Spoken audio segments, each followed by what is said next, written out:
About Imran Khan now. Joining me from Pakistan is BJ Sadiq, a writer and author of the book Let There Be Justice, The Political Journey of Imran Khan.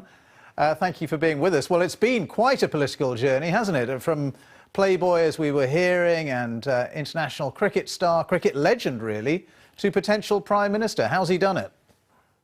Well, Imran, thank you first for having me on the show.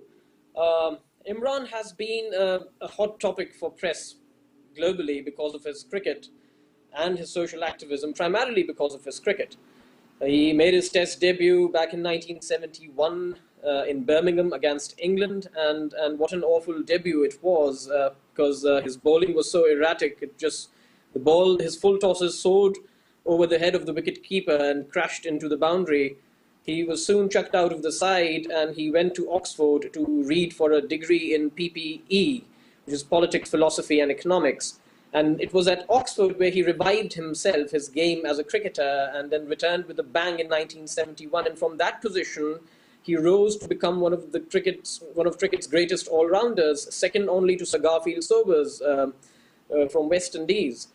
And well, back in the 1980s, General Zia-ul Haq, Pakistan's second and most unpopular and controversial military dictator, decided to tap into this Imran mania, this huge Imran fan following, by offering him a ministerial position in his cabinet. But Imran outrightly rejected the temptation on grounds that he wasn't suited for politics, because he thought that he just doesn't possess the right ingredients for a political career in Pakistan. He thought that, addressing a sea of people, addressing huge crowds, would bring him a bowl full of sweat. He wasn't a great orator. And later, when Pakistan won the World Cup, he was approached by Benazir Bhutto, the head of the Pakistan People's Party. He was approached by Nawaz Sharif, head of the PMLN party, and he again rejected the temptation, and on similar grounds. But it was when his mother passed away due to cancer, and seeing his mother engulfed in terrible pain, and that was the watershed, that was the turning point.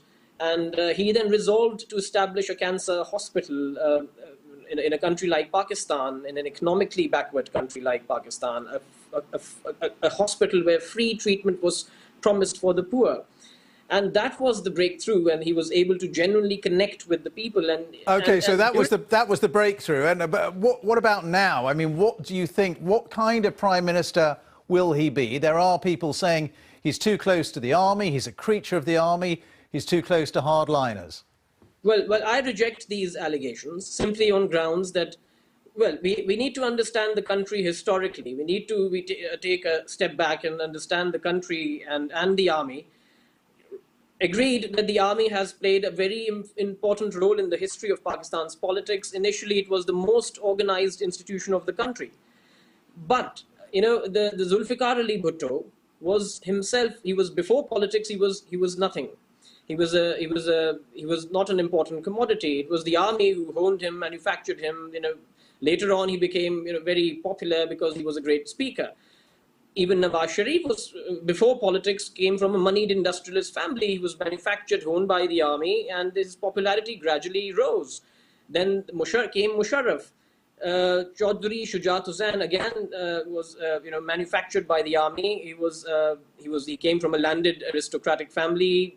His popularity, he came to be a known figure later on. But here is one leader who was already, had a star appeal, and he already has a struggle behind him, a 23-year struggle.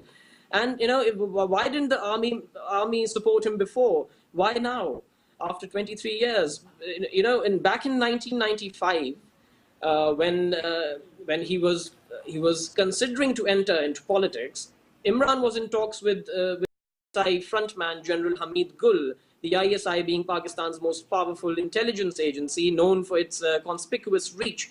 And the idea was to have Imran, be a part of a pressure group that would keep a check on these two leading political parties, the PMLN and People's Party. But Imran was expected to serve as a doormat. He had a bitter fallout with the general. Imran, the kind of temperament he has, I don't think he was ever able to work with generals before. So all these allegations of him siding with the military, whatever little I know of Pakistan's politics, I reject these allegations. All right. Very good to talk to you. Fascinating story, the rise of Imran Khan.